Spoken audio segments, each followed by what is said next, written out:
Welcome back to the Impossible Parenting series. We are 3 for 3, and this one is all about the guilt of yelling. If you have ever found yourself trying to keep your cool and then refraining from losing your cool and then losing your cool anyway, this episode is for you. Olivia, the author of Impossible Parenting, is going to walk us through the guilt that we feel from the yelling and how to navigate it and feel our feelings so that they don't end up exploding in the most inopportune moments, like the losing your cool moments. If you are a parent now and there was a lot of yelling in your home growing up, this episode might hit close to home. We encourage everybody who listens to take care of themselves and to make sure that you have the support that you need to move through your parenting days. This might mean connecting with friends, community, or your therapist. And we're going to jump right in with Olivia, and she has seen a new trend about the guilt of yelling. Here we go. I've had a lot of parents, particularly post-pandemic, come to talk about the guilt related to yelling. Yes.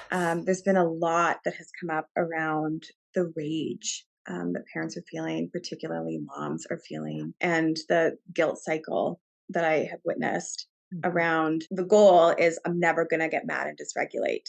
And so like, if that is the goal, then there is a lot of really hard things throughout the day. And I often say, like, nobody starts yelling at their kids, like, put your shoes on. Like, most of us don't start there. No. But like, by the time we're on like the 8th ask and we're now 10 minutes late, like that's when we're like, Yeah. And so there's like the build up of like, don't get mad, don't get mad, don't get mad, don't get mad until something happens. Like it's now I'm 10 minutes late and it's the 8th time I've said, put your shoes on. We have the release of the anger, frustration. Often it's effective. And so suddenly the kids are like, oh, did I need to put my shoes on?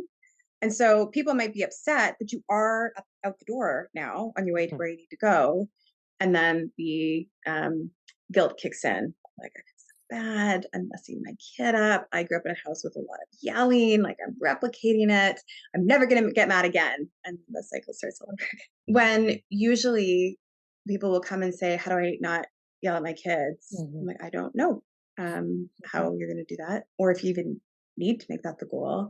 Because when we start to explore, you'll see all of the structural components of their life. I'm like, oh, your poor nervous system. It must be really hard throughout the day not to have like a fight flight response turn on, given like all of the demands that are coming at you. And I don't know how possible it's going to be to feel super chill when your days are structured like this. I don't know what's possible there. And also tracking back to if they grew up in a house with a lot of yelling, like, again, the value of repair, which I think our generation as parents have like actually done quite a good job with. Yes. We're pretty good at repairing with our kids. And so when we think about, I like to do a lot of separation. I'm like, there's a big difference between like dad started screaming and then everybody hid for the rest of the night versus we had a moment at dinner and then we repaired it and now we've gone back into connection. Yes. Those are really different experiences of Those are parenting. two totally different experiences. Totally. Yeah. Yeah. And the generational aspect of that, of the parent sitting in front of me as a parent who is comparing their childhood experience with their parent, trying not to repeat that for their kids, but also being in a completely different generation with access to completely different information. You know, if we zoom out from that, is that I don't want to say for most, because I can't make that judgment or assumption, but I would say generally parents right now today are attempting to do it differently. And I don't want to say better, but they're attempting to do it differently because we are so much more aware of regulation and going to therapy or having conversations with doctors around medication and neurodivergence and all of the like underlying things that might be there. Is that when a parent is sitting in front of me wondering how not to fuck up their kids, Yeah. and their kid might only be 3 months old, like sitting with them in the office, I think we can overcompensate going in this direction, going in the direction of our offspring, and potentially not unintentionally not going this direction, going back to our own reparenting of inner child. And you can take all the woo-woo messaging you might with that, but like going back to those childhood moments and And I've had lots of conversations with people around. You don't even have to have that conversation with your dad who yelled, or your Yeah. mom who was maybe had a major depressive moment in your teenage years. Like, you don't even have to talk to them about it. If you'd like to, great. But Yeah. actually, the repair and the healing and all of that is actually all happening in your body. And Yeah. and I actually like the section in your book where you said sometimes it's not even the intentional thing that we're trying to repair. We do unconscious, unintentional things all of the time that we might not even understand or know the ripple effects for. Right. And Yes. so we're trying so hard in this guilt cycle to not mess it up, that there's so much pressure to get it right and to be the good Yeah. mom, that there's also all of these unintentional moments floating by that we might not even be aware of. I agree with you that it's always such a tender moment with a client that you not yelling at your children ever actually won't repair how awful it was to be a kid who was scared of your parent. You Yes. actually got to grieve that, or like whatever that work is that, Yes. like, I wish you had that then. And I love that you want to gift something different to your children, but never yelling doesn't make that part different for you. Yeah. Yeah. And there's a really big piece too around the intergenerational components of parenting, because I really believe that, and again, we're separating things like abuse and taking Of that out, course. but that Yeah. all parents believe that they're doing right by their children, but because like the culture of parenting, the standards of good parenting shifts with every generation, we are really stuck because our parents' generation are going to do what they were told is really good. I am a child of the 80s. It was all about self esteem, let me tell you. So, like, All of put your it. kid in activities, never have them fail at anything. Everybody makes the team. That was like, everybody's like, yeah, okay, I can do that. We weren't really thinking about regulation, co regulation, or anything like we are Yeah. now.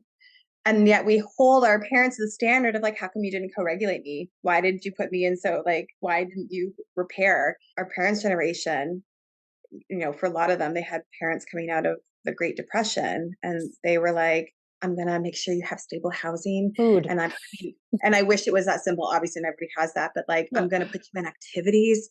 Like, and they're like, look at what a good job I'm doing. And I have no idea what our kids are going to hold us to. We actually can't know.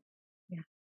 We can't yet know, but they'll probably hold us to something that we're like, huh, I didn't think about that. Or that I didn't think wasn't part of the landscape at that time. Like, to the shift, like, how do we be in relationship together? And relationships are complicated, and we get mad at each other, and we disconnect, and we take breaks, and we come back together. Like, that feels like it has more of what we're really sort of hoping for, I think, rather than what are the rules? How do I follow the rules? If you follow the rules, then you'll be like happy, healthy, and successful.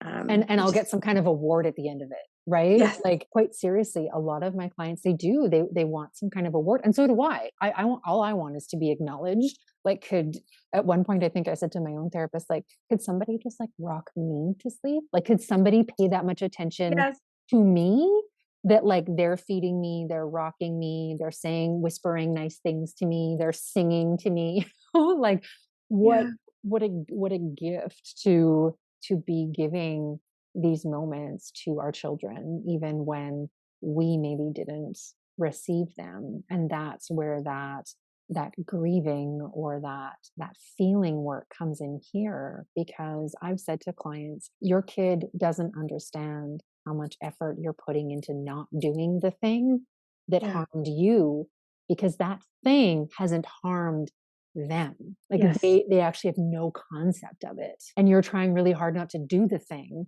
And that's yeah, great. That's admirable. And it's yeah, amazing because you're not doing the thing.